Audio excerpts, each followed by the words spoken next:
The Curious Case of the Sneezing Elephant. Once upon a time, in a vast jungle where all the animals lived merrily, there was an elephant named Eddie. Eddie was an ordinary elephant, but with a very peculiar problem. You see, Eddie had a condition causing him to sneeze at the most unexpected times. Eddie was a happy, friendly elephant, loved by his jungle mates. But his uncontrollable sneezing, though often amusing, sometimes caused mischief. One day, while the monkey was trying to swing from tree to tree, Eddie sneezed and accidentally shook the tree, causing the monkey to land right onto the deer's back. On another occasion, his sneeze blew away the birds' nests, causing a feather-filled frenzy. Eddie started feeling a little upset about his peculiar problem. He decided to seek help from the wise old owl, known for his profound wisdom and extensive knowledge.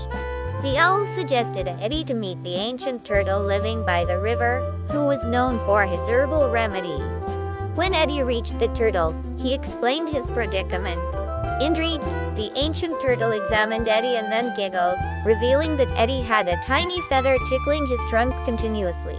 Apparently, that was what triggered Eddie's sneezes all along. The turtle used his ancient knowledge to brew a concoction to be sprayed up Eddie's trunk, making it too slippery for the feather to stay in place. Eddie, relieved of the ticklish feather, thanked the old wise turtle. Upon returning to the jungle, he recounted his adventure. The jungle broke into laughter as they realized the cause of Eddie's peculiar sneezes. Everyone, including Eddie, had a good laugh. And from that day forward, the infamous sneezing of Eddie only happened during the common cold. Eddie became a legend, his sneezy escapades told as funny bedtime stories to little animals across the jungle. Thus, all was well in the lively jungle, filled with cheerful laughter and Eddie's occasional, but normal sneezes.